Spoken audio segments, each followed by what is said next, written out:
so early. The sun's not even up yet. 6:16 a.m. Last night I parked in this random parking lot. It worked out pretty well. Very quiet. Welcome everyone, Adam the Woo here. I usually wake up around this time frame every day. I have an internal alarm clock, I guess you could call it. I don't set an alarm, I just wake up.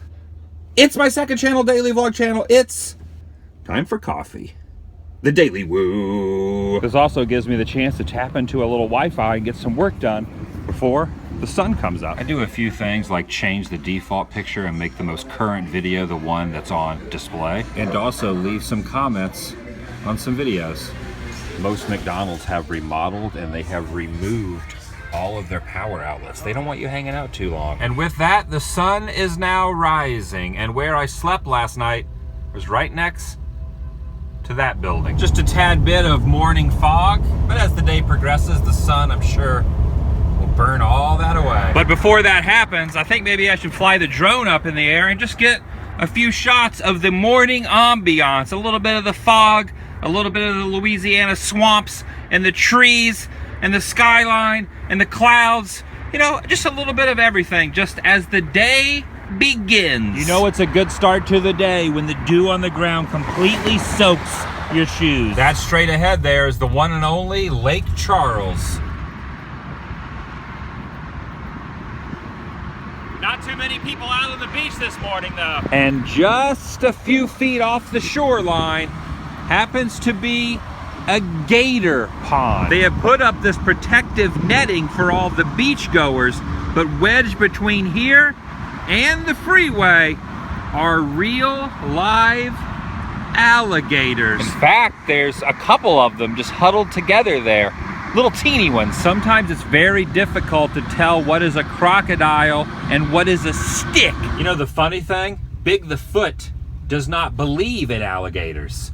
He thinks it's something that's been fabricated through CGI and photographic trickery. There it is, that place that Fred Schneider sang about, the Love Shack. It's not the only one out there, but every time I see one, I have to acknowledge it. We're going up, up, up. I'm the king of the world! Looks like New Jersey off in the distance. It's not, but looks like it. I honestly think they need a bigger sign here though. Just my 2 cents. I know my opinion doesn't matter, but should take it up with the city council. If you are interested in eating a donut that is filled with sulfur, well, I hate to disappoint you because this place does not sell those. This is the name of the town.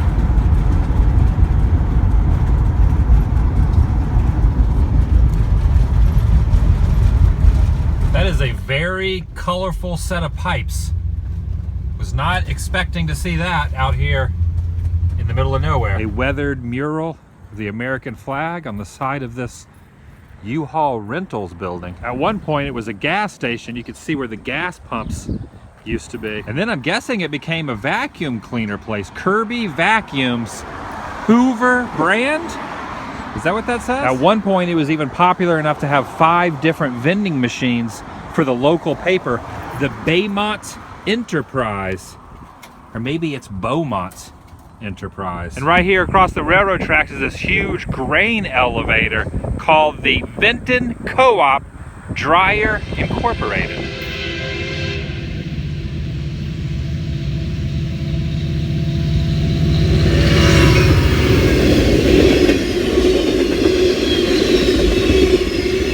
It doesn't look like it's been used or operational in quite some time.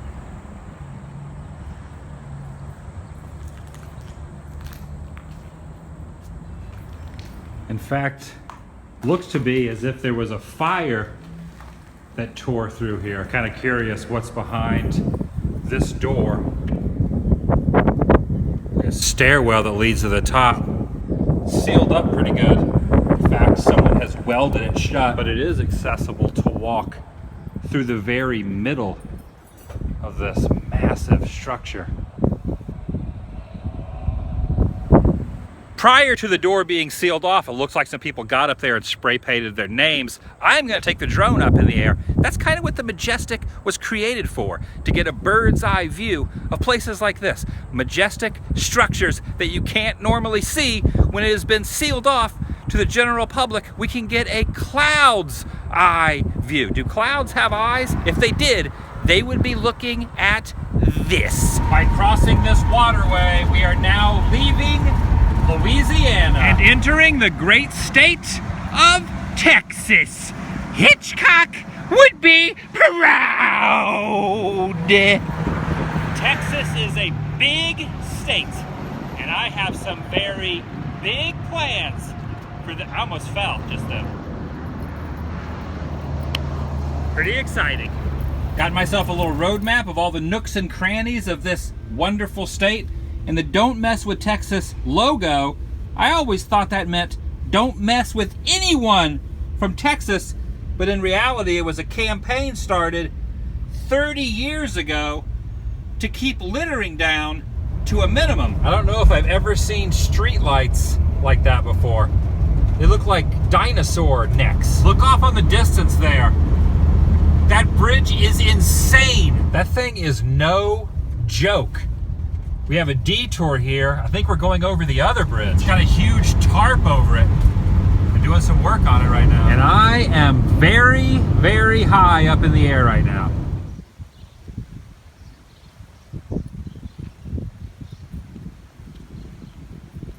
This courtyard has a very tall Virgin Mary standing on top of earth. Probably about 20, 25 feet tall, I'd say. And at the base of the statue are some flowers and candles. Also depicted are all the different stages of Jesus and the crucifixion, leading all the way up to the resurrection there on the hill. This next spot is pretty interesting. It is supposedly, according to the internet, the only conch shell wall anywhere in the United States. Created by a man named Dionisio Rodriguez in the year 1929. I can safely say I've never seen anything like this before in my life.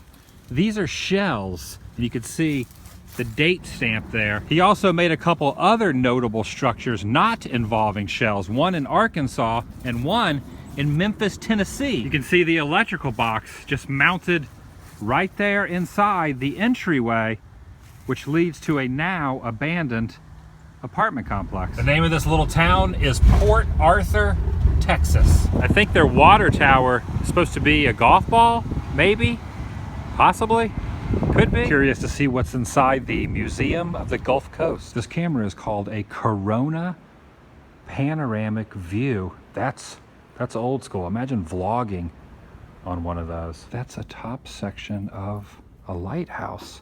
And you can walk around the sides of it just like a lighthouse keeper, just like Mickey Rooney would have done. Janis Joplin was born in this small town of Port Arthur, Texas, and they have a replica of that famous Porsche seen in that photo, and this little monument that they have dedicated to her. Here is a note she gave her mom for her mother's birthday, an award she received in junior high school, and check this out.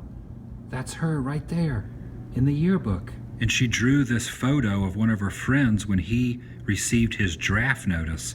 And look in the corner, she signed it, Janis. They have a guitar mounted to the ceiling, just spinning around, almost like the world's coolest ceiling fan.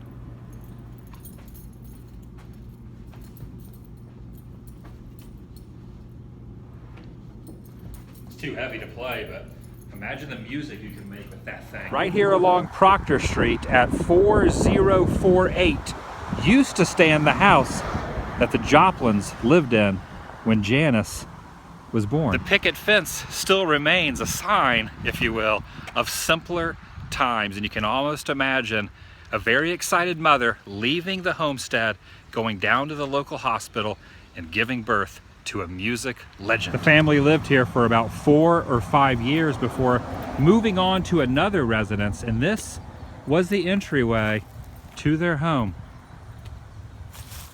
It's amazing to think that it was right here. I'm always fascinated by history and old photos. Here is her playing in a tree, and I do believe this is the tree now, grown many decades later, and the house would be there to the left. What do you think? Is that it? Just before her 5th birthday, her family moved down here onto Lombardy Street. And she lived here until she graduated high school, and people have placed beads in remembrance of her right along the pole. Pretty amazing to think that she was just hanging out there on the porch. I wonder which one of the rooms was hers. The guy that owns the house is doing a little bit of yard work, and I asked him how many people come by. He says about once a day someone will stop by, take a picture in front of the house. At the college here in town, she had a friend who was a DJ, and she was known to hang out very often inside the studio. And I'm sure from time to time she recommended things for her friend to play over the air. The radio station is gone, but there is a remnant of what once existed right there. It wasn't long after walking these exact sidewalks that she went on to short-lived fame before dying at the age of 27. Joining the 27 Club, as some would call it, Jimi Hendrix, Kurt Cobain, Jim Morrison, among others, and Janis Joplin. Heading into Port Neches now, the next town over. This is Oak Bluff Memorial Park. Somewhere in the cemetery is the final resting place of Tex Ritter. There's not a lot of information about a pinpointed exact spot on the internet, but I'm gonna find it. After wandering around for a while and walking a pretty decent distance from where my RV is off there, I have matched up one photo I found online of this little memorial monument, and I have found Tex's grave. Major respect goes out to this guy, not only in the Country Music Hall of Fame, but also the voice of Big Al, Country Bear Jamboree at Disney, and most importantly to me, the dad, the father. If it was not for this man, one of my heroes and my idols, Mr. John Ritter, would have never been brought into the world. Rest in peace, Tex. John was an adult when his father passed away, so I can only assume that he was here in 1974, the year I was born, standing over his father's grave, looking at the same headstone that I just looked at. And now John has passed on, and I have visited his grave on multiple occasions. Burbank, Hollywood area. Every time I would drive past there, I would have to go by and say hello to John. And now I am here paying my respects to his father, just like he did when he was alive. Very interesting to think about. There was blood on the saddle and blood all around, and a great big puddle of blood on the ground. Vlog? Oh,